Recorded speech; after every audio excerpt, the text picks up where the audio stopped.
ایک جعلی اور جھوٹا بیانیہ بنا کر ملک میں ہیجان کی کیفیت پیدا کی گئی اور ابھی اسی جھوٹے بیانیے سے راہ فرار اختیار کی جا رہی ہے۔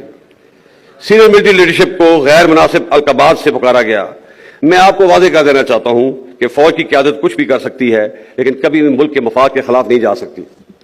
کیا آپ یہ سمجھتے ہیں کہ ملک میں ایک بیرونی سازش ہو اور آرمڈ فورسز ہاتھ پہ ہاتھ دھری بیٹھی رہیں گی؟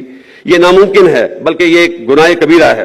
فوجی یا عسکری قیادت نے اس پہ کیوں اگری کیا کہ ڈیمارش جاری کیا جائے، کہ سازش نہیں تھی؟ دیکھیے ڈیمارش دیے جاتے ہیں، ڈیمارش صرف سازش پہ تو نہیں دیے جاتے، ڈیمارش کے کئی ریزنز ہوتے ہیں۔ آپ ملک کی جس طرح اس سلامی میں لکھا ہوا ہے کہ ان ڈپلومیٹک لینگویج یوز کی گئی ہے، وہ سلامی میں لکھا ہوا ہے کہ جو بات چیت کی گئی ہے وہ انٹرفیرنس کے مترادف ہے، سو اس کے اوپر ڈیمارش دیا جاتا ہے۔ That is a diplomatic procedure, اور اسی کے اوپر جیسے میں نے کہا کہ جو یہی وہ الفاظ ہیں جن کے اوپر اگری کیا گیا اور ان کے مطابق ڈیمارش دیا گیا۔ بلکہ D G I S P R کو میں نے خود سنا، انہوں نے کہا کانسپریسی نہیں تھی، مداخلت تھی۔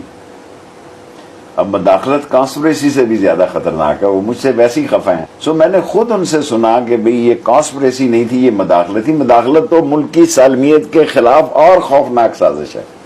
کانسپریسی تو دو بندے کر سکتے ہیں، تین۔ پہلے سازش ہوتی ہے اور اس کے بعد مداخلت ہوتی ہے۔ پہلے یہ کہتے تھے مراسلہ ہے نہیں، پھر کہا مراسلے میں یہ نہیں ہے، پھر کہا صرف مداخلت ہے، اب شہباز شریف نے کہہ دیا دھمکی ہے۔ سو اب میرا خیال ہے گندیاں گالاں ہی رہ گئی ہیں جڑیاں مراسلے چ نہیں سی لکھیاں ہوئی ہیں۔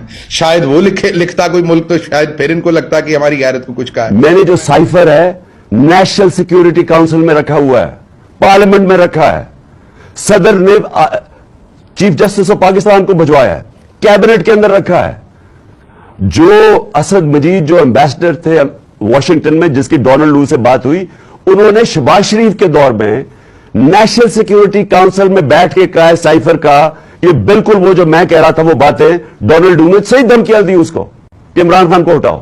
اس میں تو کوئی شک ہی نہیں ہے، کیونکہ اس دوسری سیکیورٹی کاؤنسل جو بیٹھی تھی شہباز شریف کے نیچے، اس نے بھی تائید کی ہے کہ ہاں انہوں نے غلط کیا ہے، انہوں نے مداخلت کی ہے۔ تو اس میں ایشو کیا رہ گیا؟